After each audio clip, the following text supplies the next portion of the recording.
The first thing Grace Whitmore noticed was the empty chair beside her husband. The second was the pregnant woman sitting in it.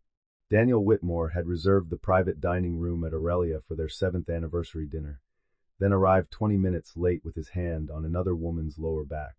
The woman wore a pale blue dress that curved over a visible pregnancy, a diamond bracelet Grace had never seen, and the soft, frightened smile of someone who had been told the room already belonged to her. Grace sat at the far end of the table with a linen napkin on her lap and a glass of water untouched beside her hand. Around the table were Daniel's mother, his sister, 2 board allies from Whitmore Global, the family attorney, and Father Alden, the priest who had officiated Grace and Daniel's wedding. No one had told Grace there would be guests.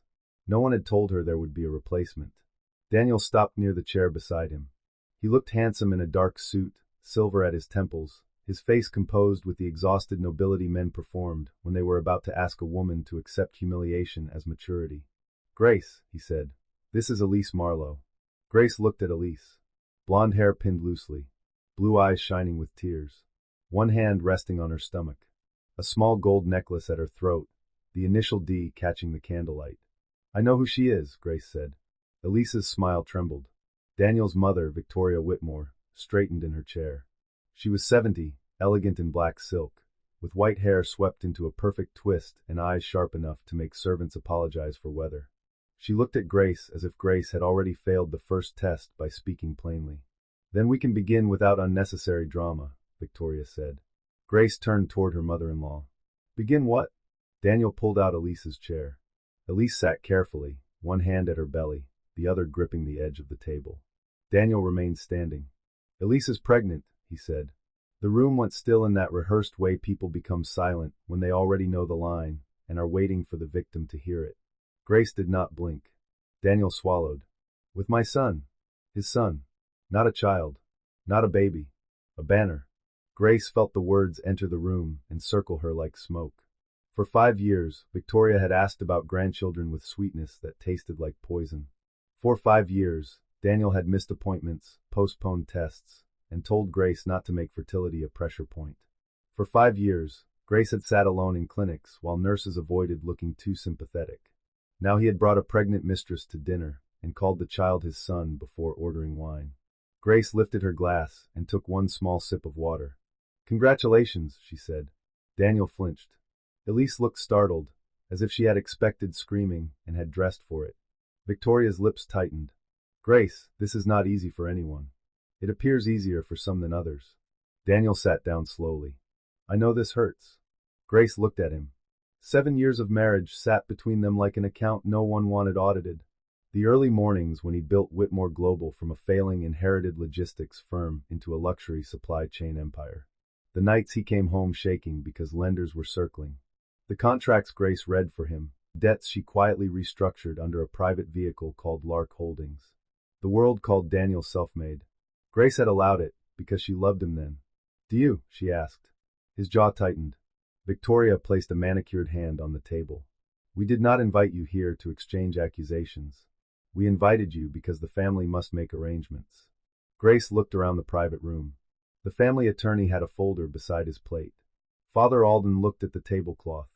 Daniel's sister, Caroline, would not meet Grace's eyes. The 2 board allies sat too still. "Arrangements," Grace repeated. Elise's voice came softly from beside Daniel. "I never wanted to hurt you." Grace looked at her. "Then why are you here?" The younger woman's face flushed. Daniel snapped, "Do not attack her." There it was. Grace almost smiled. "I asked one question. She is pregnant. I heard the announcement." Victoria leaned forward. "Enough. Elise is carrying the Whitmore heir. This situation requires dignity. You have always been a reserved woman, Grace. I hope you will remain one tonight. Reserved. That was what the Whitmores called her when she did not beg for affection. Reserved when she hosted their investors. Reserved when Daniel forgot anniversaries. Reserved when Victoria described her as elegant but cool at charity luncheons, as if warmth meant yielding your chair to whoever arrived pregnant first. The waiter entered with champagne. Grace watched him hesitate at the door, sensing disaster in the room like smoke. Daniel said, "Leave it." The waiter set the bottle down and disappeared quickly. Victoria nodded toward the attorney. "Mr. Hale has prepared a proposal." Grace turned to the attorney. "A proposal for whom?" He cleared his throat. For an amicable marital transition. You mean divorce? A legal separation first, if preferred. Daniel's voice softened. Grace, the child changes things. The child exists because things already changed. Elisa's hand tightened over her stomach. Victoria looked irritated. The moral lecture is unnecessary. I have not begun one. Daniel leaned toward Grace, lowering his voice. I am trying to protect you from public embarrassment. Grace looked at the table. The pregnant mistress. The attorney. The priest. The board allies. His mother. His sister. The champagne waiting beside untouched anniversary candles. By making it private first? His face darkened. Victoria said, You will receive $200 million, the Manhattan apartment, and continued charitable status through the Whitmore Foundation. In exchange, you will sign a discretion agreement, waive claims against family assets, and allow Daniel to recognize Elise and the child without public conflict. Elise stared at the table, cheeks wet now. Grace studied the attorney's folder. $200 million. They thought they were generous. They thought they were buying silence from a woman who had nothing but manners. Grace placed her napkin on the table. No. Daniel's expression froze. No. No. Victoria gave a small laugh. Do not be foolish. Grace stood. Every person in the room watched. She looked at Daniel first. You brought your pregnant mistress to our anniversary dinner. He looked away. She looked at Victoria. You brought a settlement package. Victoria's eyes narrowed. Then Grace looked at Elise. And you brought a child into a room full of adults using him as leverage before he is even born. Elise began to cry silently. Grace picked up her handbag. I will not sign anything tonight. I will not discuss my marriage in front of your witnesses. And I will not let a child be used as a legal weapon because everyone at this table forgot he is a person. Daniel stood quickly. Grace. She paused at the door. One more thing, she said. The room held its breath. Grace looked back at her husband, calm enough to make him afraid. If you plan this dinner as carefully as it appears, you should Grace 11 times before midnight. She answered none of them. Her driver took her from Aurelia to the Whitmore townhouse on East 68th, where she packed one suitcase, collected her medical files, removed her mother's sapphire ring from the safe, and locked the study door behind her. She did not take the wedding photographs. She did not take the silver frames Daniel's mother had chosen. She did not take the anniversary gift still wrapped on Daniel's desk. She took documents, contracts, trust papers, loan amendments, board memoranda. The original Lark Holdings rescue agreement signed 4 years earlier, when Whitmore Global was days from covenant default, and Daniel was too proud to admit the banks had him by the throat. Grace had not been born a Whitmore. That was the family's favorite fact about her. Victoria had never said it outright. She preferred sentences with lace on them. Grace has such an interesting background. Grace is refreshingly unshowy. Grace brings a useful steadiness to Daniel's life. In Victoria's language, useful meant lower. Steady meant replaceable. Unshowy meant she had failed to arrive with a name Victoria recognized. In truth, Grace had been born Grace Albright, only daughter of the Albright shipping family. Her father had sold the public-facing company before scandal could reach it, moved the wealth into private funds, and taught Grace that people who shouted about legacy were often standing on borrowed floors. After his death, Grace inherited control of Lark Holdings, a private credit and restructuring vehicle known to banks, but invisible to society pages. When Daniel's company collapsed under old debt and new arrogance, Grace brought Lark in as a rescue lender under strict confidentiality. Daniel believed Lark was a patient outside fund. Victoria believed God favored Whitmores. The board believed Daniel had negotiated brilliantly. Only Arthur Whitmore, Daniel's late father, had suspected the truth. He had taken Grace aside at a hospital benefit 2 months before his death and said, "You saved my son without letting him know he needed saving. That is either love or a future mistake." Grace had smiled then. "Sometimes love is a future mistake," she had said. Arthur had looked sad. "Then keep the papers." She did. At 1 a.m, Grace checked into the Halden Hotel under her maiden name. At 1:20, she called Miriam Cole, her attorney. Miriam answered like a woman who slept beside her phone, because rich people made poor decisions after dinner. "Grace?" Daniel brought Elise Marlowe to our anniversary dinner. "Who is Elise Marlowe?" "His pregnant mistress." Miriam was silent for one beat. "I am awake now." Grace sat on the edge of the hotel bed and told her everything. The private room, the settlement offer, the attorney, Father Alden, Victoria's threat disguised as dignity, Daniel's son announcement, Elise's tears. When Grace finished, Miriam exhaled slowly. Do not respond to calls. Preserve everything. Did they give you documents? They tried. I left them on the table. Someone will send copies. Good. Do you want immediate divorce filing? Grace looked toward the window. The city lights blurred in the glass, turning her reflection into someone distant and pale. Prepare it. Do not file yet. Corporate? Notify Lark's counsel. Begin breach review under the reputational conduct and undisclosed family risk clauses. Miriam's voice sharpened.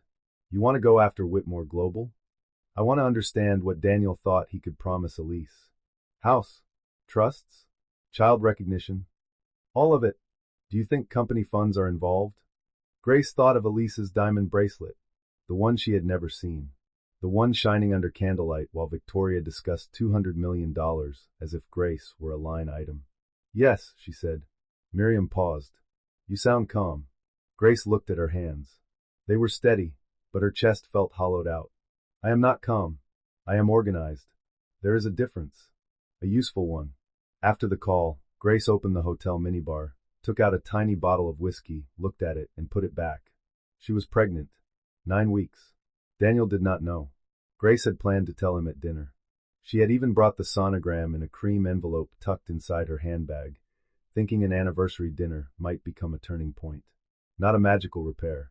She was not naive enough for that, but perhaps the start of an honest conversation about distance, missed appointments, and the quiet grief that had grown between them. Instead, he brought Elise. With a son. Grace opened her handbag and removed the envelope. The small image inside looked like a moonlit secret. Too early to be a face. Too real to be ignored. She placed one hand over her stomach. I am sorry, she whispered. Not for the child. Daniel returned to the townhouse at 2 a.m. and found Grace gone. At first, he was angry. Anger came easily. It gave him posture. It turned panic into command. He stood in the foyer with his coat still on and called her name twice, then checked the bedroom, her dressing room, the library, the winter terrace.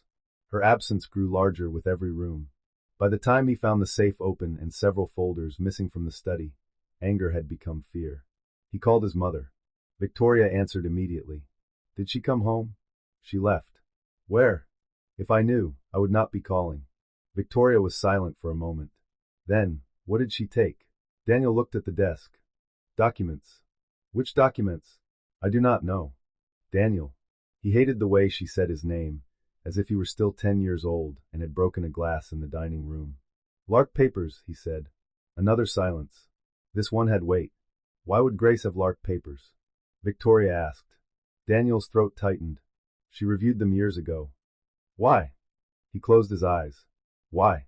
Because Grace reviewed everything when the company was failing. Because Grace sat beside him during the rescue and translated terms when he was too exhausted to think. Because Grace had introduced the first Lark representative through a former colleague he never questioned. Because Daniel had accepted her help and then trained himself to forget its size. She is a lawyer, he said. She was a lawyer, Victoria corrected. She has not practiced in years. Daniel opened his eyes. That does not make her illiterate. Victoria's voice cooled. Do not become defensive. You need to control the narrative before she becomes vindictive. She is not vindictive. She walked out after refusing a generous settlement. We brought Elise to dinner. Because Elise is carrying your son. Daniel gripped the back of the chair. Mother, do not sound guilty now. Guilt should have been considered earlier or not at all. There it was. The Whitmore family creed in one sentence. Daniel ended the call.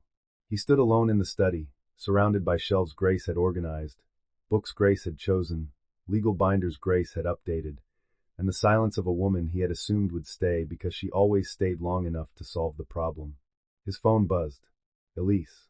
Are you okay? He stared at the message. Elise was 27, his executive assistant turned foundation liaison, soft-spoken in meetings and electric in private because she looked at him with the astonishment Grace had lost. She laughed at his old stories. She called him brilliant. She cried when he tried to pull away. She made him feel young and necessary. When she became pregnant, he had been terrified, then relieved, then trapped, then strangely proud. His mother turned pride into plan. Dinner. Witnesses. Settlement. Priest. Attorney. Elise at his side. Grace cornered by dignity. Grace had not behaved like a cornered woman. She behaved like someone who had seen the room before entering it. Daniel typed, "Go home. Rest. We will talk tomorrow." Elise replied, "Your mother says Grace might try to hurt the baby." Daniel stared at the message with sudden disgust. Grace had told Elise to stop letting adults use the child as leverage. Victoria had converted that into danger by midnight. He wrote, "Grace would never hurt a child." Elise did. Victoria had already called 3 lawyers, 2 board members, 1 bishop, and a columnist who owed her a favor. By noon, a blind item appeared. Prominent Manhattan wife expected to accept historic settlement after husband's new heir brings complicated marriage to graceful conclusion. Grace read it over black tea in the Halden Hotel restaurant. The word heir made her stomach turn. Miriam Cole sat across from her with a stack of papers and a face like controlled weather. "Victoria is fast," Miriam said. "She has little else to do. We can respond. Not to gossip. There is also a board call at 3. Grace lifted her eyes. "Whitmore Global?" "Yes." Daniel's office framed it as routine continuity planning. Grace almost laughed. "Of course." Miriam slid a document across the table. Lark's counsel reviewed the rescue agreement. If Daniel attempts to alter succession-related governance, shift assets, fund a personal settlement from pledged liquidity, or conceal reputational risk tied to executive conduct, Lark can demand review. "Demand it. Today. Before the board call." Miriam nodded. "And the bracelet?" Grace's expression cooled. Julia Wren, the forensic accountant, had already traced the diamond bracelet Elise wore at dinner. $840,000. Purchased from Avellini Jewelers through a Whitmore Foundation donor relations account, then reclassified as executive appreciation expense. Not enough to destroy a company. Enough to reveal a pattern. "Add it to the review," Grace said. "Elise may claim she did not know. She may be telling the truth." Miriam studied her. "That matters to you?" "The child matters. Elise's legal exposure matters if Victoria uses it to control her." "You are thinking about Elise's legal exposure after last night?" Grace looked out the window at the city, bright and indifferent. "I can hate what she did without letting Victoria own another woman by contract." Miriam's expression softened for half a second. "You are better than that room deserved." "No. I am more strategic." "Both can be true." Grace looked back at the papers. "What else?" Miriam hesitated. "Say it. If your pregnancy becomes relevant, we need to control when and how it is disclosed." Grace placed her hand flat on the table. The restaurant noise dimmed around her. "Not yet." "Agreed. But Daniel may learn through medical. We warn my clinic." "Already done." Grace looked at her. Miriam shrugged. "I am organized too." For the first time since dinner, Grace smiled. Victoria Whitmore, and 1 message from her own mother. "Saw something online. Please tell me you are not involved with a married man." Elise sat on the edge of the bed in the apartment Daniel had arranged for her near the park, 1 hand on her stomach, the other holding the phone. Morning light came through cream curtains she had not chosen. Everything in the apartment was beautiful and impersonal. Pale sofa, marble coffee table, fresh flowers, books that looked purchased by color. Victoria called it a safe nest. Elise had called it home for 2 months because she wanted to believe the word. Her phone rang again. "Victoria." Elise answered. "Good," Victoria said. "Listen carefully. Grace may attempt to contact you. Do not answer." Elise swallowed. "Why?" "Because wounded women become unpredictable." Elise remembered Grace's face at dinner. Calm, pale, controlled. Not warm. Not cruel either. Grace had told her to stop letting adults use the child as leverage. She did not seem unpredictable. "That is because you are young." Elise flinched. Victoria continued. "A car will take you to Dr. Bellamy at 2. He is discreet and trusted by the family. We need updated records for the trust." "Trust?" "For the baby." "The baby." "Not her baby. The baby." Elise stood and walked to the window. "I already have a doctor. A public clinic obstetrician is not appropriate for a Whitmore heir." Elise's fingers tightened around the phone. "His name is not heir." Silence. Then Victoria said, "Pregnancy has made you emotional." There it was again. The word used to file women away when they became inconvenient. "I want to speak with Daniel," Elise said. "Daniel is managing a crisis Grace created." "Grace did not create this." Victoria's voice dropped. "Be very careful, Elise. The world is not kind to women in your position. I am offering protection." Elise looked around the apartment. Safe nest. Beautiful cage. I will choose my own doctor, she said. She hung up before Victoria could answer. Her hands shook afterward. For the first or sixth, the Whitmore Global Board call began at 3 and ended at 3:18, with more fear than resolution. Grace did not attend. Her absence was Daniel's first problem. Lark Holdings attended. That was his second. The board chair, Helena Price, opened with the routine continuity language Daniel's office had prepared. She had not finished the second sentence before Lark's counsel requested formal preservation of records related to executive conduct, foundation expenditures, family settlement proposals, and any succession communications involving Elise Marlowe's pregnancy. Daniel sat at the conference table with Victoria beside him and felt the room shift. Helena looked at him over the screen. Daniel, what is this? Victoria answered. An aggressive tactic by my daughter-in-law. Lark's counsel said, Lark Holdings is not Mrs. Whitmore. Victoria smiled coldly. No, it merely seems to move when she is offended. Lark moves when covenants may be implicated. Daniel's CFO, Aaron Mills, looked pale. What covenants? Lark's counsel read them aloud. Reputational conduct affecting major financing. Undisclosed executive family risk. Misuse of restricted or charitable funds. Attempted asset transfer or personal settlement using pledged liquidity. Helena's face hardened. Personal settlement? Daniel said, My mother proposed a private marital settlement. Using what funds? Victoria said, family funds. Aaron Mills looked down. Helena noticed. Aaron. He cleared his throat. Depending on source, some family office liquidity is referenced in stability representations. Referenced how? The call became legal very quickly after that. Daniel stopped listening for a moment and looked at the screen where Lark's counsel appeared in a small square. Calm, precise, not remotely intimidated by the Whitmore name. Grace had warned him at dinner. You should have checked who controls your debt. Victoria placed a note in front of him. Do not mention Grace. Daniel stared at the note. For years, his mother had treated Grace as decorative restraint. Useful at dinners. Useful in crises. Useful in smoothing rough edges of Daniel's ambition. But never central. Never dangerous. Daniel had believed that too whenever it suited him. Now his company was being held still by an invisible hand, and he knew the shape of that hand. Helena asked, Daniel, did Whitmore Foundation funds purchase jewelry for Ms. Marlowe? Victoria inhaled sharply. Daniel looked at Aaron. Aaron did not save him. A bracelet was purchased through a donor relations account, Aaron said. It was later reclassified. Helena closed her eyes briefly. When she opened them, she looked older. We need an emergency in-person meeting tomorrow. Victoria protested. Helena ignored her. The call ended. Daniel remained seated. Victoria stood. This is Grace. She has been waiting for an opportunity. Daniel looked up slowly. No, mother. We handed her one with candles. Behind the Halden Hotel. Miriam hated the idea. She is the mistress, Miriam said. She is also pregnant and being managed by Victoria. That is Daniel's problem. The baby is not Daniel's problem. The baby is a person. Miriam studied her. Fine. 10 minutes. I sit nearby. Elise arrived wearing a beige coat, no bracelet, and no makeup except what sleeplessness had left beneath her eyes. She looked younger than she had at dinner. Less like a rival. More like a frightened woman who had mistaken proximity to power for shelter. Grace stood near a stone fountain. Elise stopped several feet away. Thank you for meeting me. You said it was urgent. Elise wrapped both arms around herself. Victoria wants me to sign a medical release and a family protection agreement. Grace's face did not change. Do you have it? Elise handed her a folded packet. Grace read the first page. Then the second.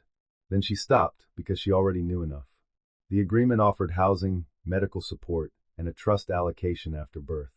In exchange, Elise agreed to strict confidentiality, approved physicians, residence monitoring, media restrictions, moral conduct clauses, and a provision allowing the Whitmore family trust to petition for temporary guardianship if Elise became unstable or acted against the child's best interests. Victoria's fingerprints were on every sentence. Grace handed it back. Do not sign this. Elise's eyes filled. Daniel said it was standard. Did Daniel read it? Elise looked away. Grace said, Then Daniel does not know what standard means. I hurt you, Elise whispered. Yes. Why are you helping me? I am not helping you avoid accountability. I am telling you not to give Victoria legal control over your body and child. Elise covered her mouth with one hand. For a moment, Grace looked at the younger woman and saw the uglier truth beneath the betrayal. Elise had been cruel, yes. She had sat at dinner wearing a bracelet bought with misused funds and allowed Daniel's mother to turn her pregnancy into a weapon.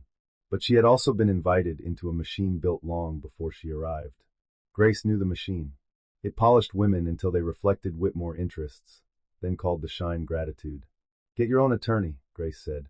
I do not have money for their kind of lawyer. Grace took a card from her handbag. This attorney does not work for me. She handles high-control family agreements. Call her before you answer Victoria again. Elise accepted it with shaking fingers. Grace, she said, Daniel told me you and he had lived separately for months. We had separate bedrooms for 6 weeks after his travel schedule made sleep impossible. Elise closed her eyes. He told me you did not want children. Grace felt the sentence strike. For one instant, the garden blurred. Then she recovered. He did not know what I wanted because he stopped asking. Elise looked at her stomach. I thought I was chosen. You were useful. The younger woman flinched. Grace's voice softened by 1 degree. There is a difference. Learned the second narrative before the first had cooled. This one came through a family friend, a retired ambassador's wife who told a society reporter that Grace Whitmore was using private credit pressure to punish a pregnant young woman. The article described Grace as childless, rigid, and determined to preserve social standing at any cost. Childless. Grace read the word in Miriam's office. Miriam saw her expression and closed the laptop. We do not need to respond to that part. Grace stood and walked to the window. Not yet. Grace. I know. She placed one hand over her stomach, hidden beneath her cream sweater. The baby was still too small to make itself known. Yet its presence changed everything. Not her legal rights. Those existed already. Not Daniel's betrayal. That remained intact. But the cruelty of the word childless moved differently through her now, because Victoria had weaponized absence without knowing she was firing toward life. Miriam's assistant knocked and entered with a folder. Lark Review Update. Miriam opened it and read quickly. Her eyes sharpened. The $200 million settlement was not going to be personal. Grace turned. Source? Whitmore Legacy Liquidity. Cross-referenced in the Lark Stability Representations. Grace came back to the table. Miriam continued. If you had accepted, they would have used pledged family office liquidity to remove you quietly, then represented the transition as clean continuity. It could have affected Lark's risk position. And the foundation? The bracelet is only the beginning. Elise's apartment lease, security, car service, and medical concierge were routed through donor cultivation, executive wellness, and special projects. Grace closed her eyes briefly. Not because she was surprised, because she was tired of being right. Miriam said, we can move. Grace opened her eyes. Move. By 5, Lark Holdings issued a formal breach inquiry. By 6, Whitmore Global's emergency board meeting expanded to include outside forensic review. By 7, Victoria called Grace. Grace answered with Miriam recording. You have gone too far, Victoria said. Good evening. Do not patronize me. Then do not call with theatrical openings. Victoria's breath sharpened. You are trying to destroy the company because Daniel is having a son. Grace looked at Miriam. Miriam's pen paused. Grace said, are you stating that a child justifies misuse of pledged liquidity and foundation funds? Silence. Victoria realized too late. You are recording, she said. Yes. You always were a snake. No, Victoria. Snakes hiss first. Grace ended the call. Miriam looked at her with something close to admiration. That was not legally necessary, Miriam said. I know, but emotionally efficient. Also morning, at Whitmore Global's headquarters. Grace arrived 5 minutes early. That alone unsettled the room. She had been inside that boardroom countless times as Daniel's wife, sitting quietly near the wall during charity presentations or executive dinners, remembered by directors as elegant, reserved, useful. She had never sat at the table. Today, Lark Holdings Counsel placed a nameplate in front of her. Grace Albright Whitmore, controlling representative. Lark Holdings. Daniel stared at it when he entered. Victoria entered behind him and nearly stopped walking. Grace wore a charcoal suit, her hair swept back, no jewelry except her wedding ring and her mother's sapphire on her right hand. She looked composed. Not gentle. Not decorative. Composed in the way of a locked vault. Elise attended by video with her own attorney, Rebecca Stone, beside her. Daniel's eyes flicked to the screen. Elise did not smile. That told Grace the younger woman had learned quickly. Helena Price opened the meeting. We are here to review potential covenant implications, family office liquidity usage, foundation expenditures, executive conduct, and succession-related disclosures. Victoria said, "Before we begin, I object to Grace sitting in this room under a lender's banner while pursuing a personal vendetta." Grace did not respond. Lark's counsel did. Mrs. Whitmore is the authorized controlling representative of Lark Holdings. Her marital status is disclosed. The records under review are independently sourced. Helena looked at Grace. "Did you control Lark at the time of the rescue financing?" "Yes." Daniel's face tightened. Victoria's fingers curled around her pen. Helena continued. "Did Daniel Whitmore know?" Grace looked at her husband. "No." Victoria gave a cold laugh. "So you deceived this family." Grace turned to her. "I rescued this company under terms your lawyers reviewed and your son signed." The room went silent. Aaron Mills, the CFO, looked as though several years of unexplained stability had just walked in wearing heels. Daniel's voice was rough. "Why did you never tell me?" Grace met his eyes. "At first, to protect your pride. Later, to protect my position." The honesty landed harder than strategy. Helena moved the meeting forward. The forensic accountant presented the bracelet, the apartment, the car service, the medical concierge, the proposed settlement source, and the family protection agreement sent to Elise. Each document made Victoria look less like a matriarch and more like an unlicensed risk event. Elise's attorney spoke next. "My client confirms she was encouraged to attend the dinner and was told Mrs. Whitmore had already accepted the end of the marriage. She confirms she was not informed of funding sources for benefits provided to her. She further confirms that Mrs. Whitmore advised her to obtain independent counsel." Victoria's face hardened. Daniel looked down. Helena asked, "Mr. Whitmore, did you approve the bracelet purchased through the foundation?" Daniel closed his eyes briefly. "Yes." "Did you understand how it was coded?" "Not at the time." Aaron Mills looked pained. Grace said nothing. Silence forced Daniel to sit with his own answer. Helena turned to Victoria. "Mrs. Whitmore, did you authorize the proposed settlement from Blackwood Legacy Liquidity?" "Whitmore," Victoria snapped. Helena did not blink. "Whitmore Legacy Liquidity." Victoria's mouth tightened. "I proposed a family solution. Using pledged funds? The details were to be handled." Grace looked at Miriam.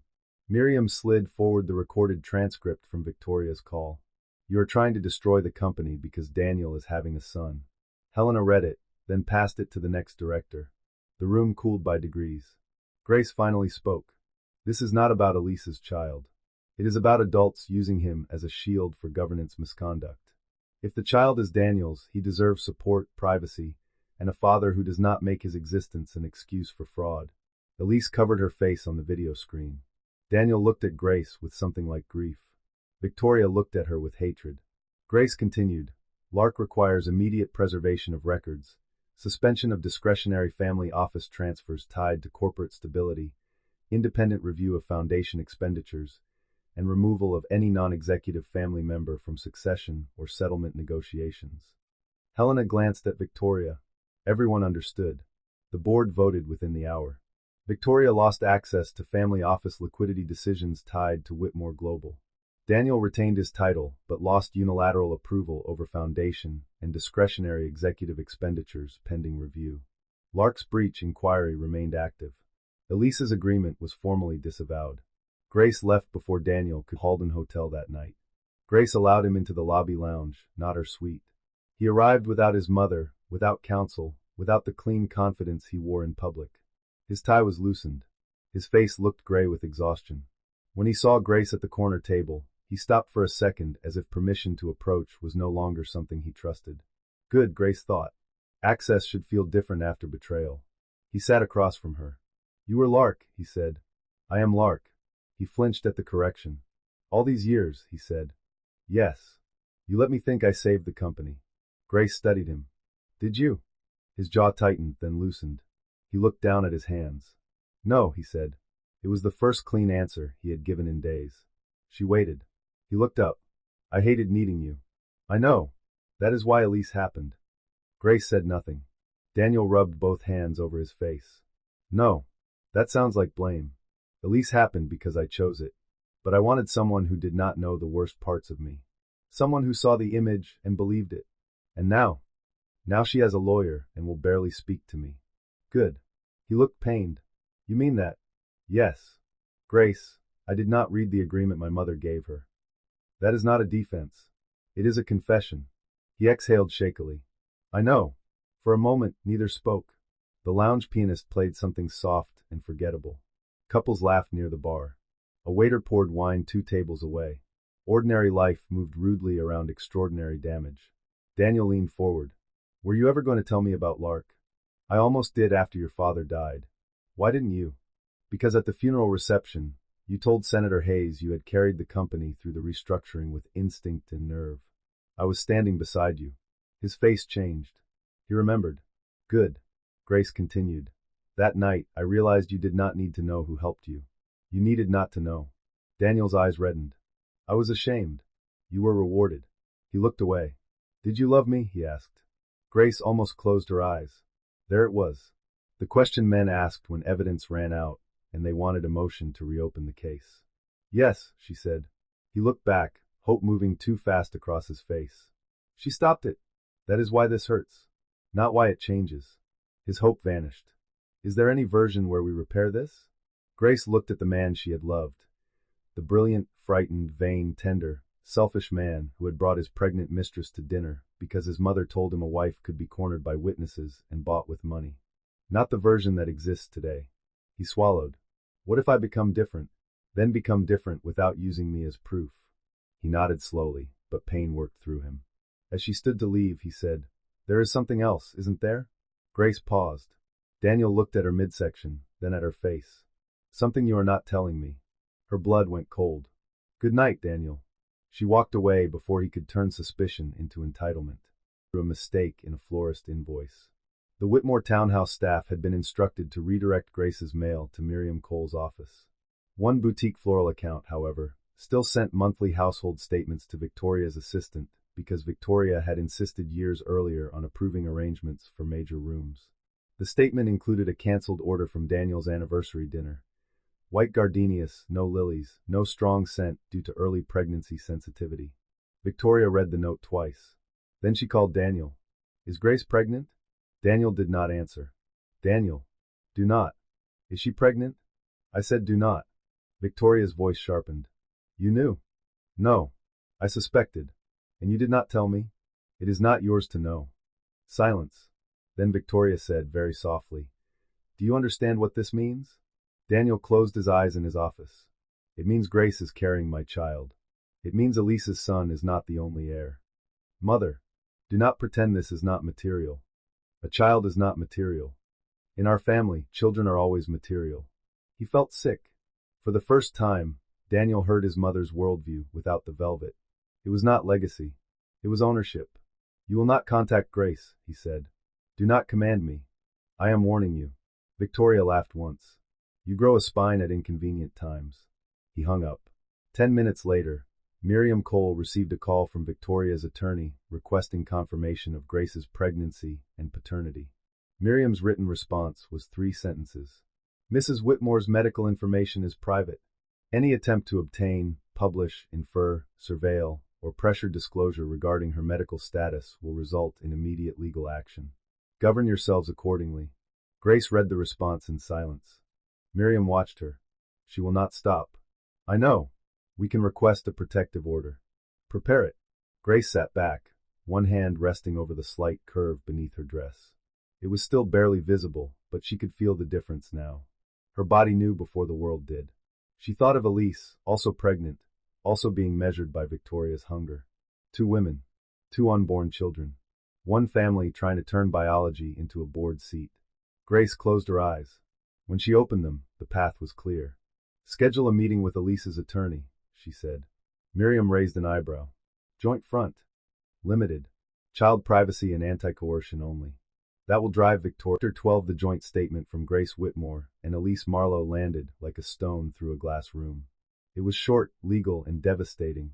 Mrs. Grace Whitmore and Ms. Elise Marlowe are separately represented and do not speak for each other regarding personal matters. However, both agree that no unborn child should be used as leverage in corporate, marital, trust, foundation, or public relations disputes.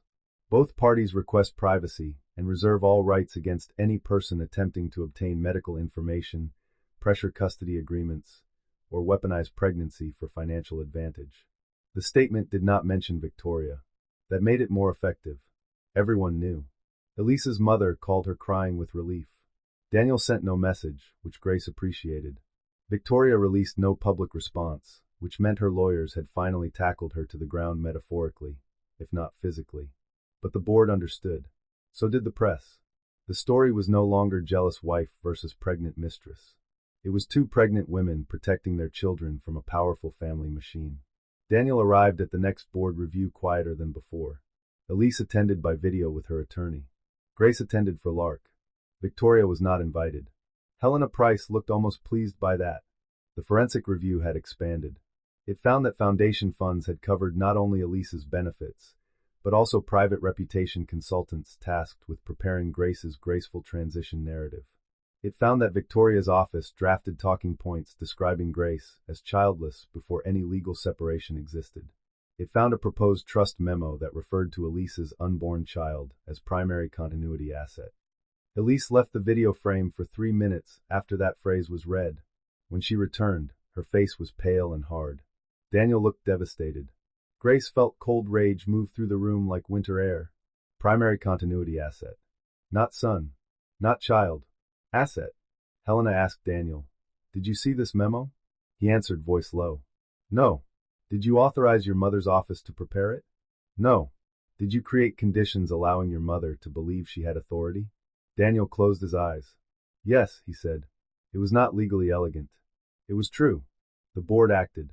Victoria was removed from all foundation advisory boards, family office committees tied to company. Global established an independent family conduct and governance protocol.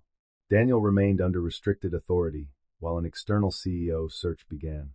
This time, Daniel did not fight. After the meeting, he approached Grace in the hallway. "She called the baby an asset," he said. Grace looked at him. "Yes. I let that happen. Yes. I am sorry." The words were quiet. Specific enough to matter. Late enough not to repair. Grace nodded once. "Then do better where you still can." He looked at her stomach. She did not step back, but her eyes warned him. "May I know?" he asked. "Through counsel. At the appropriate time." He swallowed. "I understand." Did not accept removal. She called it a misunderstanding in public and betrayal in private. At the country estate, she convened what Caroline later described as a war council and what Miriam Cole called, with legal precision, a gathering of people who should have known better. Victoria invited Caroline, 2 family office loyalists, Father Alden, and an old trust attorney who had retired before email became dangerous. Daniel was not invited. That was how everyone knew the meeting concerned him. The estate drawing room looked unchanged from the years when Whitmore women learned to speak softly while money moved behind doors. Dark green walls, oil portraits, silver tea service, tall windows facing winter lawns. Victoria sat beneath a painting of Daniel's grandfather and held a folder in her lap. "Grace has gone too far," she said. Caroline folded her arms. "Mother, the board removed you because of documents." The board panicked because Grace weaponized documents. That is what documents are for when people behave badly. Victoria's eyes sharpened. "Do not adopt her tone." Caroline looked away, but did not apologize. That small refusal irritated Victoria, more than open rebellion would have. Open rebellion could be punished. Quiet independence required a different battlefield. The retired attorney cleared his throat. "What exactly do you want challenged?" "Lark's influence. That agreement was executed years ago." "Then challenge Grace's standing." "On what basis?" Victoria's fingers tightened around the folder. "Conflict. Concealment. Marital deception." The attorney adjusted his glasses. "Did Daniel's counsel review the rescue agreement?" "Yes." "Did Daniel sign?" "Yes." "Did Grace personally misrepresent her identity in the documents?" Victoria said nothing. Caroline gave a humorless laugh. "You mean did anyone ask and did she lie?" "No. We simply never imagined she mattered that much." Victoria turned on her daughter. "You have become unpleasant." "No," Caroline said. "I have become embarrassed." The room went still. Father Alden looked down at his hands. Caroline continued, voice shaking but clear. You brought me to that dinner and told me it was necessary. You said Grace would accept the settlement because she valued dignity. I sat there while my brother introduced his pregnant mistress to his wife. I watched Elise cry and Grace sit alone at the end of the table. I said nothing. That is my shame, not Grace's. Victoria's face hardened. You were protecting your brother. From consequences? From scandal. He was the scandal. For the first time, Victoria looked genuinely struck. Caroline stood. If you try to attack Grace's pregnancy, I will testify about the dinner. Victoria rose too. You would side with her against your family? Caroline's eyes filled, but her voice stayed steady. I am siding with the children against what we keep calling family. She left before Victoria could answer. The War Council ended 15 minutes later, because no one wanted to be the next person asked to say something true. That evening, Caroline called Grace. Grace almost let it go to voicemail. Then she answered. Caroline. There was a long breath. I am sorry. Grace sat in the nursery she was preparing, one hand resting on a stack of folded blankets. For what specifically? Caroline made a small sound that might have been a laugh if it had not been so sad. You would ask that. I have learned to prefer itemized apologies. For sitting at the table. For knowing Elise would be there. For letting Mother call it dignified. For not warning you. For telling myself you were strong enough that silence would not hurt you. Grace looked down at the tiny blanket beneath her fingers. Thank you, she said. Is that enough? No. Caroline inhaled shakily. I know. Grace did not rush to comfort her. That was another thing she had learned. Women raised to repair every emotional spill often mistook someone else's guilt for an assignment. Caroline said, Mother is looking for a way to challenge Lark. She will not find one that helps her. She may try to question your pregnancy. Grace's hand stilled. I told her I would testify, Caroline added quickly. If she does. For the first time, Grace's voice softened. Thank you. I should have done it earlier. Yes. The honesty hurt, but it did not destroy the apology.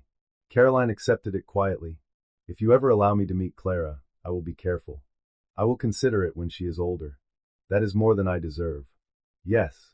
After the call ended, Grace sat for a long time in the nursery. Forgiveness, she was learning, was not a door that opened because someone knocked. Sometime after 14, Elise went into premature labor during a thunderstorm.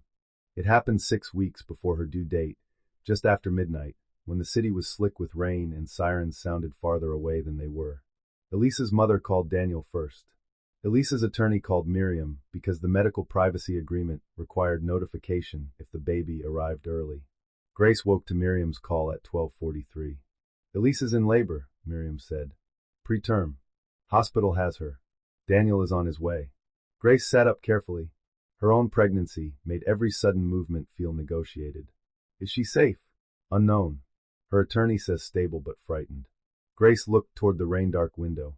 For a moment, she saw Elise at dinner, hand on her stomach, bracelet shining. Then Elise in the garden, frightened by Victoria's agreement. Then Elise on the board call, leaving the frame after hearing her child called a primary continuity asset. Do they need anything? Miriam paused. You are asking that? I am asking whether Victoria is trying to enter the hospital. Ah, yes. She is. Grace closed her eyes. Of course. Victoria had arrived at the hospital with a private security consultant and a family trust representative, demanding access as grandmother of the Whitmore heir. Elise had already instructed hospital staff not to admit her. Daniel, to his credit, had backed Elise's instruction. Victoria was now in the lobby threatening donations. Grace got out of bed.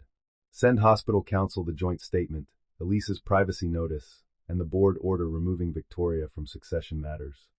Already sent. Then send my statement too. Which one? Grace looked at herself in the mirror. Pale face. Loose braid. One hand over her stomach. A woman Victoria had tried to erase, now preparing to protect the other woman Victoria had tried to own. Mrs. Grace Whitmore supports Ms. Marlowe's medical privacy and parental authority. No Whitmore family member speaks for either mother or child without legal authorization. Miriam was quiet. Send it, Grace said. I will. By morning, Noah Marlowe had been born. Small. Breathing with assistance. Alive. Daniel sent Grace one message through counsel. He is here.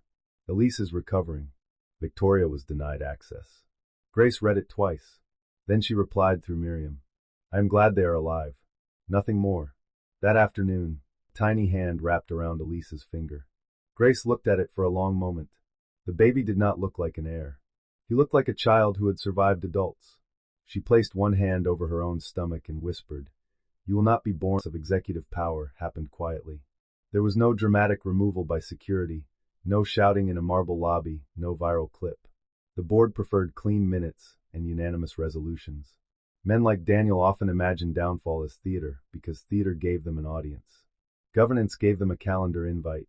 The meeting took place 2 weeks after Noah's birth. Grace attended remotely from her doctor's recommendation to avoid stress. Miriam sat beside her. Lark's counsel presented updated findings. Foundation misuse, family office exposure, inadequate executive controls, failure to disclose personal conduct affecting lender risk, and improper involvement of Victoria Whitmore in matters tied to company stability. Daniel sat in the boardroom wearing a navy suit and a face emptied of resistance. Helena Price asked him directly, "Do you contest the findings?" He looked at the table. No. Victoria was not present, but everyone felt her absence like a perfume that had finally faded enough to reveal smoke. Helena continued, "Do you contest the recommendation that Whitmore Global appoint an external chief executive while you remain non-executive chair pending further review?" Daniel closed his eyes briefly. When he opened them, he looked at Grace's video square. "No," he said. The vote passed. Daniel Whitmore, celebrated empire builder, became a supervisor. Collapse. After the meeting, he requested a private call with Grace. Miriam advised no.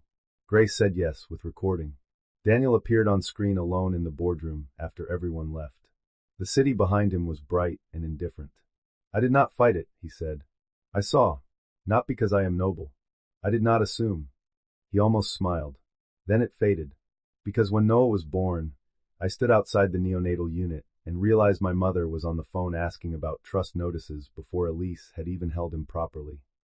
Grace's face softened despite herself. "I heard. I thought of you at dinner. How you said we were using him as leverage. I hated you for saying it." "I know. You were right." The words sat between them. Grace did not rush to soften them. Daniel continued, "I am stepping back because I do not trust the version of myself that needed all of this to learn a simple thing." "What simple thing?" "That children are not proof. Women are not exits. And a company is not a mirror for my fear." Grace looked at him for a long moment. It was a good sentence. Painfully late. Still good. "Hold on to that when it stops feeling dramatic," she said. He nodded. "I will try. Trying is not enough where children are concerned. Then I will document it." For the first time in weeks, Grace almost laughed. "You have learned something." His smile appeared small and sad. "From the best." She did not answer. Some compliment. Grace's daughter arrived on a bright morning in June. There was no thunderstorm. No scandal. No board call. No mother-in-law in the lobby threatening endowments. Just sunlight through hospital blinds, Miriam in the waiting room with too many files, Grace's doctor speaking gently, and a nurse named Lena who told Grace she had excellent breathing for someone who clearly preferred cross-examination. Labor was long. At hour 14, Grace cried. Not from fear only. From exhaustion, from pain, from the memory of the anniversary dinner, from the pressure of being composed for so long that her body finally demanded a different language. "I cannot," she whispered. Lena leaned close. "You are." It was exactly the answer Grace needed. Clara Albright Whitmore was born at 9:17 a.m., furious and red-faced, with dark hair and a voice that seemed personally offended by oxygen. Grace held her against her chest and wept openly. No one told her to be dignified. No one placed a contract beside the bed. No one called the baby an heir. For the first hour, Clara was only Clara. Daniel met her the next day under the written protocol. He arrived without Victoria, without photographers, without an army of flowers. He brought one small blue rabbit and a letter addressed to Clara for when she turned 18, sealed and left with Miriam. Grace noticed the restraint. She did not reward it with warmth, but she noticed. Daniel washed his hands twice and sat in the chair beside the bed. When the nurse placed Clara in his arms, his face crumpled. "Hello," he whispered. "I am your father. I am going to spend a long time learning how to deserve that sentence." Grace looked away. The nurse pretended to adjust the blanket. Miriam, standing near the wall, stared at the ceiling as if legal counsel had suddenly developed allergies. Daniel did not ask to take photos. He did not ask whether Victoria could visit. He did not ask Grace to reconsider anything. He held Clara for 7 minutes, then returned her when Grace reached out. "Thank you," he said. Grace nodded. After he left, Miriam approached the bed. "Are you all right?" Grace looked down at her daughter, who had fallen asleep with one fist under her chin. "No," she said, "but in a way that feels alive." Miriam smiled. "That may be the most honest postpartum legal update I have ever received." Grace laughed softly. Clara stirred. The room settled around them, quiet and for the first time when the child was 9 months old. It happened in a supervised family room with Miriam present, Daniel present, and Grace seated close enough to end the visit at the first sign of possession, disguised as affection. Victoria arrived in gray silk. No pearls. Grace noticed. The pearls had been armor. Their absence did not make Victoria harmless, but it suggested she understood this was not her stage. Victoria stopped when she saw Clara sitting on a blanket, chewing a soft block with scholarly intensity. For a moment, the old matriarch's face opened. Not softened exactly. Opened. "She looks like Daniel did," Victoria said. Grace's expression cooled. Daniel spoke first. "She looks like herself." Victoria looked at him. He held her gaze. Grace said nothing. That correction needed to come from him, and it had. Victoria sat slowly in the chair Miriam indicated. She did not reach for the baby. "Hello, Clara," she said. Clara stared at her, then returned to the block. The visit lasted 20 minutes. Victoria asked appropriate questions. She did not mention heirship. She did not mention blood. She did not mention Elise, Noah, or the company. Near the end, Clara crawled toward Daniel, pulled herself up on his knee, and looked at Victoria with solemn suspicion. Victoria's eyes filled. Grace watched carefully. Emotion was not reform. Tears were not proof. But for 20 minutes, Victoria behaved like a grandmother instead of a strategist. That was the maximum Grace was willing to grant. Afterward, Victoria paused near the door. "Grace." "Yes. I was wrong."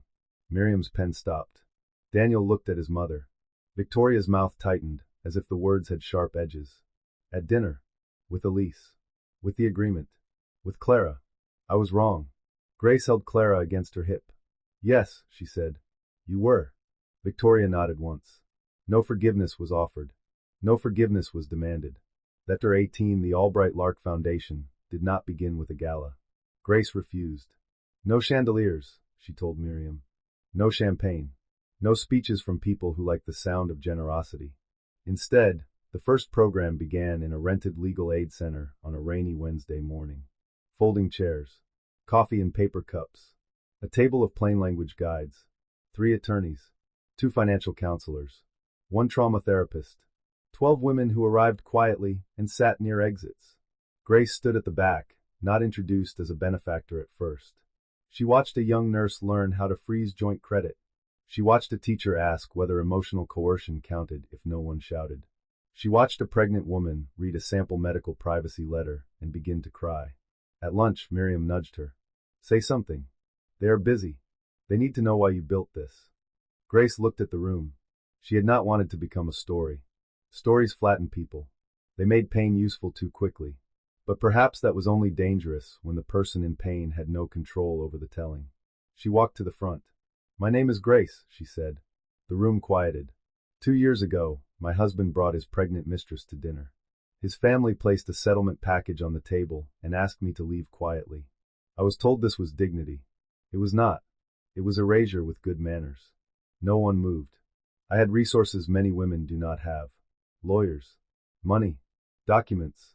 Control over debt he did not know I held. I will never pretend that did not matter. But before any of that helped me, I needed one thing I believe every woman deserves.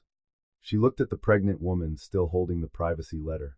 I needed someone to say, "Read before you sign." A few women lowered their eyes. That is why this foundation exists. Not to tell you whether to stay or leave. Not to turn every heartbreak into war. But to make sure no one uses your fear, pregnancy, children, reputation, religion, family pressure, immigration status, bank account, or silence to make choices for you. The room was very quiet now. Dignity does not mean disappearing. It means having enough truth to decide where you stand. No applause came immediately. Then the pregnant woman began to clap. One by one, the others joined. Grace felt her 19 Noah, and Clara met when they were 3 and 2. The meeting took place in a park with lawyers' protocols, 2 nannies, and snacks packed as if diplomacy required raisins. Elise came with Noah. Daniel came with Clara and Grace, because Grace allowed it under the co-parenting schedule. Miriam did not attend, though she made 3 jokes about hiding behind a tree. Noah was sturdy, solemn, and fascinated by sticks. Clara was fast, loud, and offended by the concept of sharing. They ignored the adults and became allies over a red bucket within 12 minutes. Elise watched them from a bench. That was easier than the rest of it. Grace sat beside her, leaving a polite space between them. Children are efficient when adults stop feeding them our scripts. Elise smiled faintly. She looked different now. Older, not in years, but in honesty. Her hair was shorter. Her clothes simpler. She worked for a literacy nonprofit and paid her own rent. Daniel supported Noah, the keys. Noah asked why Clara has Daniel's eyes too, Elise said. What did you say? That families can be complicated and children are not responsible for adult mistakes. Grace looked at her. Good answer. Elise's eyes filled unexpectedly. Grace did not look away, but she did not rush to comfort her either. I am sorry, Elise said. You have said that before. I know. It keeps meaning different things as I understand more. Grace watched Clara attempt to put sand in Daniel's shoe, while Daniel pretended not to notice. That may be the only kind of apology that matters, Grace said. Elise wiped her cheek. Do you forgive me? Grace considered. The park was bright with spring. Children shouted. Daniel laughed as Noah handed him a stick with great ceremony. Clara looked up and yelled, Mine, though no one had challenged her. Some days, Grace said. Elise nodded slowly. That is fair. Other days, I remember the dinner. Also fair. But I do not wish you harm. Elise looked at Noah. That is more than I earned. It is what the children need. They sat together in the strange peace adults can sometimes build after failing spectacularly. Not friendship. Not after 20. Daniel changed slowly enough that Grace trusted it more than a dramatic transformation. He missed no visits. He paid support before reminders. He stopped using Victoria as an excuse. He attended parenting classes without announcing them.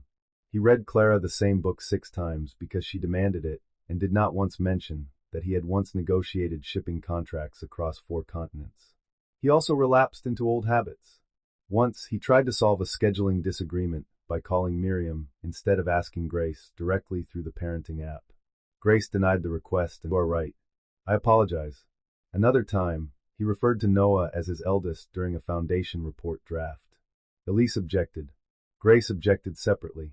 Daniel changed the language to my son Noah and my daughter Clara. Small things. Important things. Grace did not rebuild marriage from them. She built evidence of a safer father. On Clara's 4th birthday, Daniel stayed after the party to help clean up. The apartment was full of wrapping paper, cake crumbs, and the particular chaos created by wealthy adults pretending not to compete over educational toys. Grace found Daniel in the kitchen washing small plates. You do not have to do that, she said. I know. That answer mattered. She leaned against the counter, tired but not unhappy. Victoria behaved well. She practiced, Daniel said. Grace lifted an eyebrow. With her therapist. Grace nearly dropped a stack of napkins. Your mother has a therapist? Yes. Voluntarily? Define voluntarily. Grace laughed before she could stop herself. Daniel smiled, then looked down at the sink. I missed that. The room shifted. Grace's smile faded gently. He said quickly, I am not asking. Good. I just wanted to say it without trying to buy anything with it. She studied him. That was new too. Naming longing without turning it into a demand. Thank you, she said. He nodded. They returned to cleaning. It was not reconciliation. It was something quieter and perhaps more honest. 2 people who had once destroyed each other in familiar ways, now carefully not doing that in front. 5 years after the dinner at Aurelia, Grace bought the restaurant's private room for one night every spring. Not for herself. For the foundation. The event became known informally as the table. No press. No donors who needed applause. Every year, 20 women came to dinner with attorneys, advocates, and counselors. They practiced reading settlement agreements. They learned what questions to ask about money sources. They discussed medical privacy, custody pressure, reputation threats, and the difference between generosity and purchase. At the head of the room, framed discreetly on the wall, was one sentence, read before you sign. Grace did not tell the full story every year. She did not need to. The room remembered enough. On the 5th year, Clara was old enough to ask why her mother looked serious before leaving. Is it work? Clara asked from the nursery doorway. Grace knelt to adjust her daughter's cardigan. Yes. Important work? I think so. More important than pancakes? Grace considered. Different category. Clara looked skeptical, which Grace respected. Daniel arrived to take Clara for the evening. He carried a backpack, a stuffed rabbit, and the calm of a man who had learned punctuality was love in practical clothing. Ready? He asked Clara. Mom is doing important work, but not pancakes. Daniel nodded gravely. That sounds serious. Grace stood. Thank you for taking her tonight. Of course. He looked at her dress, midnight blue again, and seemed to remember the first foundation dinner. The table, he asked. Yes. I hope it goes well. Grace looked at him. There was no guilt performance in his voice. No attempt to place himself in the center of what she built from the wreckage. Just a simple wish. Thank you, she said. At Aurelia, the women arrived one by one. A finance executive whose husband had hidden debt. A violinist being pressured by in-laws to sign a custody agreement before birth. A restaurant owner whose partner offered a settlement funded by her own business account. A young woman who said almost nothing, but held her folder like a life raft. Grace watched them sit where she had once sat. This time, no one sat alone at the end, and raised her hand. Her name was Leah. She had barely spoken through the meal, though she had taken notes on every exercise. Her hair was cut bluntly at her chin. Her eyes had the bruised focus of someone who had slept badly for months. Can I ask something? Leah said. Grace nodded. Of course. Leah looked at the table. What if accepting the money would make everything easier? No one rushed to answer. That was one of the rules at the table. No immediate advice disguised as wisdom. Grace sat back. It might, she said. Leah looked up, surprised. Sometimes taking the money is the right choice, Grace continued. Sometimes safety matters more than symbolism. Sometimes a clean exit is worth more than proving a point to people determined not to understand. The room listened. But before you accept, you deserve to know what the money is buying. Silence? Custody concessions? Business rights? Reputation protection for someone who harmed you? Access to your medical choices? A story where they become generous and you become difficult. Leah's eyes filled. Grace's voice softened. Money is not the enemy. Hidden terms are. The young woman pressed a hand to her mouth and nodded. Grace looked around the table. The night I was offered money, the amount was large enough to sound like respect. It was not respect. It was a price for disappearing before I understood what else they were taking. That is why we read. That is why we ask. That is why we wait until fear is not the only voice in the room. Miriam, seated near the wall, looked down at her notes. Grace suspected she was hiding tears and would deny it under oath. After the dinner ended, Leah stayed behind. Thank you, she said. You are welcome. Did you ever stop being angry? Grace thought of Daniel, Clara, Noah, Elise, Victoria. The years of protocols and careful visits. The apology that came late. The damage that became useful but never good. No, she said. But anger stopped being the only room I lived in. Leah nodded slowly, as if that was more believable than a promise of peace. After everyone left, Grace remained alone in the private dining room. The candles had burned low. The table was covered in notes, water glasses, folded napkins, and the ordinary remains of women taking themselves seriously. She stood where Daniel had stood years before and looked at the chair where Elise had sat pregnant and afraid, the chair where Victoria had watched like a queen, the place where the attorney had placed his folder. Then she looked at the head of the table, where no woman would sit alone again if Grace had returned home late. Clara was asleep in her room, one arm around the blue rabbit Daniel had brought to the hospital. The nanny left after giving a quiet report. The apartment settled into the hush that came after children and before adult thoughts became too loud. Grace poured tea and stood by the window. Her phone buzzed. A message from Elise. Noah asked why Clara has 2 homes, and he has 2 homes and grown-ups make so many calendars. I told him calendars help grown-ups keep promises. Hope that was okay. Grace smiled. She replied, that is a good answer. Another message came from Daniel. Clara told me pancakes are a different category from important work. She is correct. Grace laughed softly. Then he sent, I am glad the table exists. I am sorry it needed to. Grace looked at the message for a long time. 5 years ago, she would have wanted those words desperately.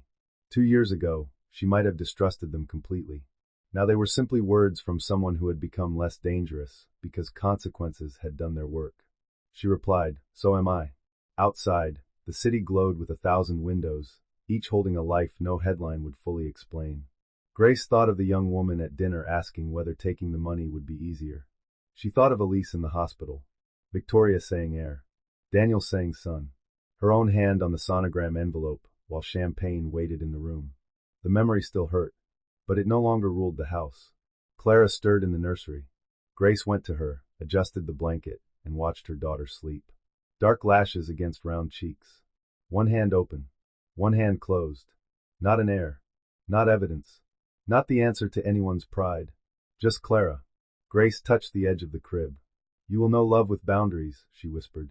"You will know family without ownership. You will know that quiet can be rest, not erasure."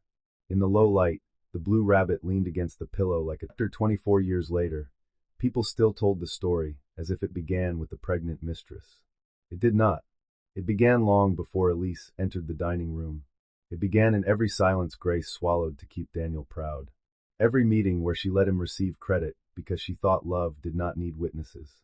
Every dinner where Victoria called her reserved and Grace accepted the insult as the cost of peace. Every document she signed quietly, believing competence could be its own language. The mistress did not create the fracture. She revealed the architecture. That was what Grace told the women who came to the table year after year. "Pay attention to the room before the betrayal," she would say. "The betrayal is often only the chandelier falling. The ceiling was cracking before." She said it gently. Not to blame them. To return their instincts to them. On the 10th anniversary of the dinner, Aurelia renovated the private room. The owner called Grace to ask whether the foundation still wanted its annual reservation. Grace visited before answering. The room looked different. Lighter walls. New chairs. No heavy curtains. The corner where Daniel had stood now held a tall plant. The table was round. Grace stood in the doorway and surprised herself by feeling relief. Some rooms did not need to remain museums of pain. The owner asked, "Will it still work for your event?" Grace looked at the round table. No head. No far end. No place designed for one woman to sit alone while others arranged her life. "Yes," she said. "Better." That spring, the table gathered around the new shape. Grace opened the evening with fewer words than usual. "This room taught me that being calm is not the same as consenting," she said. "It taught me that dignity without agency is just silence with better posture. It taught me that children should never be used to make adults surrender rights. And it taught me that the most dangerous sentence in a crisis is often, 'This is best for everyone.'" The women around the table listened. "Tonight, we ask better questions. Best for whom? Paid by what? Signed under what pressure? Who benefits from your silence? Who calls your boundary cruelty because they expected your obedience?" She looked at the faces before her. Young, old, wealthy, working class, pregnant, divorced, undecided, frightened, furious. "You do not need to become hard to survive," Grace said. "You need to become clear." After dinner, she walked home instead of calling the car. The city was warm. Spring trees lined the avenue. Somewhere, music drifted from an open bar door. Her heels clicked against the pavement with a rhythm steady enough to trust. When she reached home, Clara was waiting in the living room with a school project about family history. She was 11 now, sharp-eyed, curious, and allergic to vague answers. "Mom," Clara said, "Dad says I should ask you about Lark Holdings because he says you are the reason he learned humility," which sounds dramatic. Grace set down her handbag. "Your father has become fond of dramatic honesty. So what is Lark Holdings?" Grace sat beside her daughter. The question had arrived. Not as scandal. Not as accusation. As history. "It is a company I control," Grace said. "Years ago, it helped save your father's company." Clara frowned. Did he know? Not then. Why not? Grace looked at her daughter, at the open notebook, at the pencil in her hand. This was what she had promised herself. Truth in age-appropriate pieces, no mythology, no inherited fog. "Because I thought protecting his pride was part of loving him," Grace said. "I was wrong." Clara considered. "Love should not need secrets like that." Grace smiled softly. "No, it should not." "Did he say sorry?" "Yes." "Did that fix it?" "No. But it helped him become a better father." Clara wrote something in her notebook. "What are you writing?" "Family lesson," Clara said. "Read before you sign." Grace laughed. Then she hugged her daughter so tightly Clara protested with great dignity. That night, after Clara went to bed, Grace stood by the window and looked out at the city. The story had changed over time. Not because the facts changed. Daniel brought his pregnant mistress to dinner. Victoria tried to buy Grace's silence. Elise sat in the wrong chair wearing the wrong bracelet. Grace controlled the debt. The empire bent. The children were protected. Those facts remained. But Grace changed around them. The wound became record. The record became boundary. The boundary became work. The work became a table where other women learned to ask better questions. That was not a happy ending in the simple sense. It was better. It was a life no one at that dinner had permission to write for her. Grace turned off the light. In the dark glass, her reflection looked calm. This time Grace saw the original settlement folder. It was in a glass display case. Not at home. Not in court. In the training room of the Albright Lark Foundation, beside sample contracts, redacted custody pressure agreements, predatory non-disclosure clauses, and a printed card that said, "Generosity should survive questions." The folder was closed. No personal numbers were visible. No names appeared except Grace's, because she had chosen to leave hers there. The point was not to preserve scandal. The point was to preserve the shape of a tactic. At the first training session for new advocates, a young attorney stared at the folder for several seconds. "This was real?" she asked. Grace stood beside her. "Yes. They really expected you to sign at dinner? They expected me to be too humiliated to ask for time. And were you?" Grace considered lying in the noble direction, but she had built the foundation against that impulse. "Yes," she said, "for about 3 minutes. Then I remembered humiliation is a feeling, not an instruction." The attorney wrote that down. Grace almost told her not to. Some sentences looked too neat once written. Then she decided to let it stand.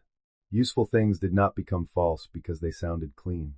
Later that afternoon, Grace picked Clara up from school. Daniel was already there with Noah because the children now attended the same music program on Thursdays. Noah waved at Clara with a violin case nearly as large as his torso. Clara waved back with the grave dignity of an older cousin by 2 months and endless confidence. Elise stood near the gate, laughing at something Noah said. Daniel stood beside her, not too close, not too far. The geometry of their lives had become careful and ordinary. Grace joined them. "How was training?" Daniel asked. "Good." "Difficult?" "Useful." He nodded. He understood the difference now. Elise looked at Grace. Noah asked if Clara can come for pancakes Saturday. Grace glanced at Daniel. He said, "Only if the schedule works. No pressure. No pressure. 2 words. Simple. Late. Earn slowly." Grace checked the calendar on her phone. Saturday morning works. The children cheered as if diplomacy had produced cake. On the walk home, Clara slipped her hand into Grace's. "Mom," she said, "were you scared when you started the foundation?" "Yes." "But you did it anyway?" "Yes." "Is that courage?" Grace smiled. "Sometimes. Sometimes it is just being tired of the alternative." Clara thought about this all the way to the corner. "I think courage can be tired," she decided. "I agree." That evening, after homework, dinner, bath, and the long negotiation known as bedtime, Grace returned to the window. The city glowed beyond the glass. Somewhere across town, Noah was probably refusing sleep. Somewhere, Elise was learning how to answer questions from a son growing into truth. Somewhere, Daniel was reading the parenting book he pretended not to annotate. Somewhere in the country, Victoria was either becoming wiser or simply quieter. Grace no longer needed to know which. Her life was not the one she had imagined when she married Daniel. It was less polished, more honest, harder to summarize, better protected. She thought of the dinner again, but the memory no longer entered like a blade. It entered like a closed case file. Painful, important, not alive enough to command the room. The pregnant mistress had come to dinner. The wife had left with the truth. And years later, at tables full of women reading before they signed, that truth kept making exits where other people for divorce in early spring. The filing was clean. No theatrical accusations. No moral essay. Adultery, financial misconduct concerns, marital breakdown, preservation of assets, privacy protections regarding pregnancy. The public discovered the filing before lunch. By dinner, every social circle in Manhattan had chosen a version. Victoria's friends called Grace ruthless. The younger women at the foundation called her iconic. Lawyers called the filing disciplined. Grace called it necessary. Daniel did not contest the divorce. He contested nothing publicly after the primary continuity asset memo. Something in him had broken when he saw that phrase. Or perhaps something had finally woken. Elise moved out of the Whitmore apartment and into a place near her mother. Daniel signed a support agreement through counsel. He requested prenatal involvement and was granted limited updates. Elise chose her own doctor. She returned the diamond bracelet to Whitmore Global's legal department with a handwritten note. This should never have been mine. Grace heard about it through Miriam. She did not praise Elise. She did not mock her either. At 20 weeks, Grace agreed to disclose her pregnancy to Daniel formally. The meeting took place in Miriam's office. Daniel arrived with his attorney and looked like a man entering court for sentencing.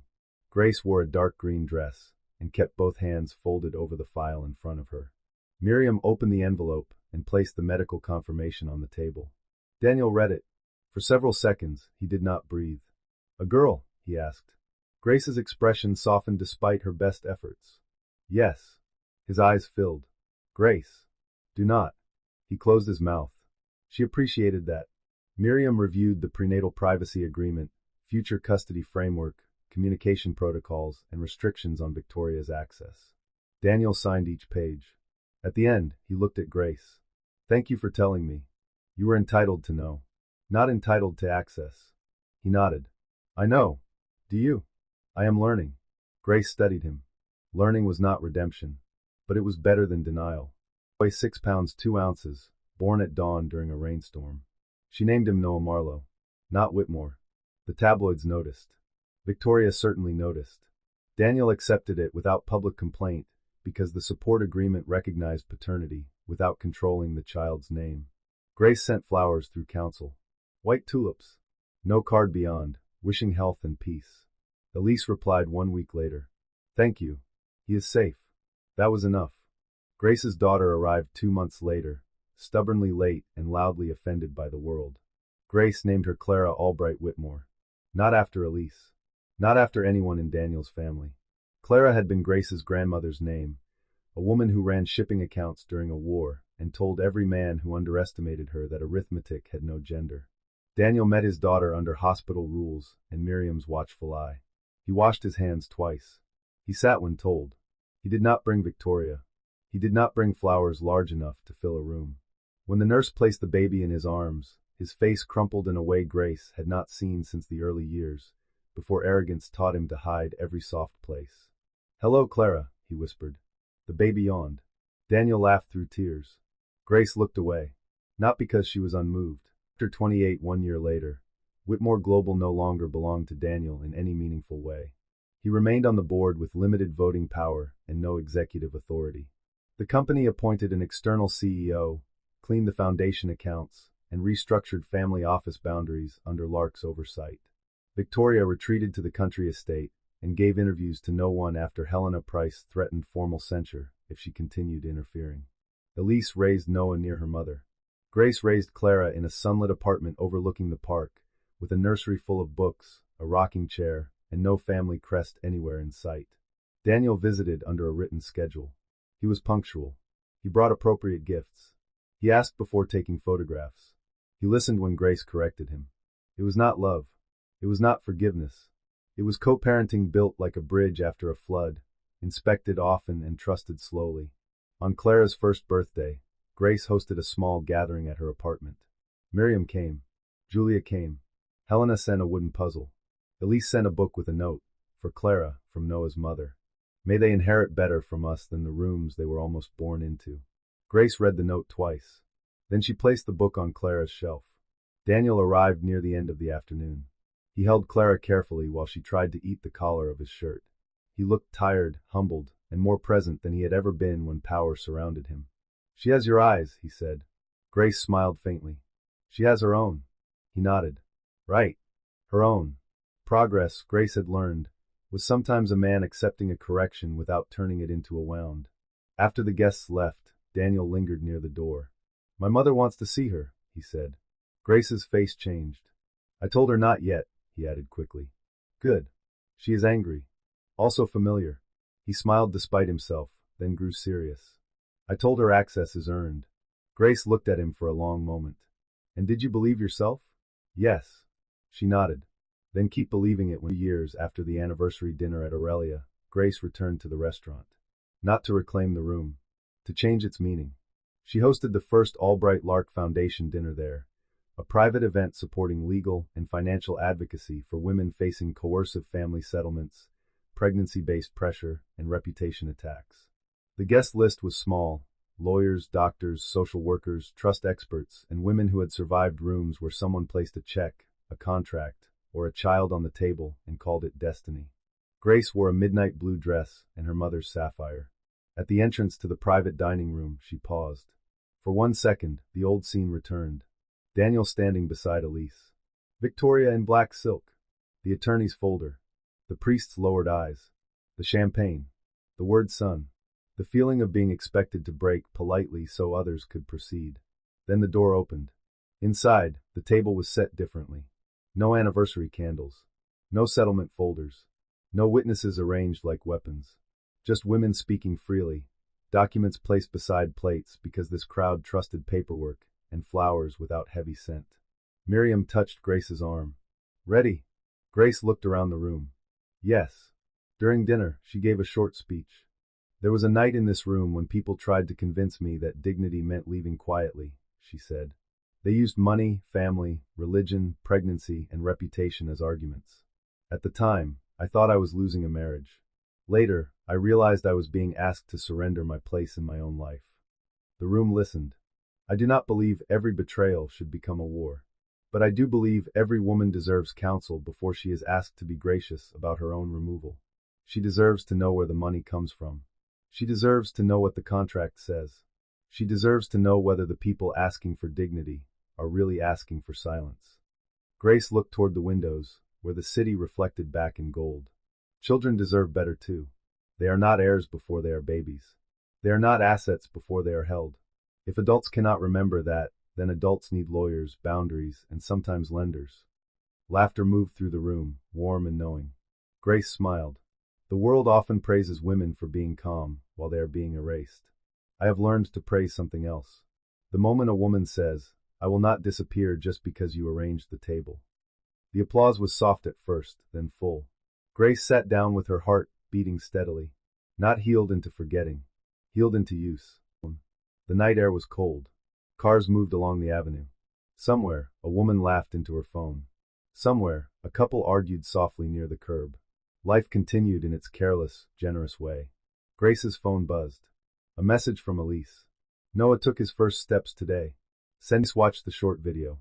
Noah wobbling between Elise and her mother, then collapsing into laughter. A child, not an asset. A person, not a weapon. She replied, he looks proud of himself. Dinner went well. Then another message came. Daniel. Clara fell asleep holding the blue rabbit. I put her down at 7:30. Thank you for tonight's extra hour. Grace replied, thank you for following the schedule. 3 dots appeared, disappeared, then appeared again. Daniel wrote, I heard about the foundation dinner. I am glad you built it.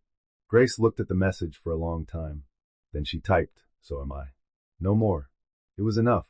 She put the phone away and looked back at Aurelia.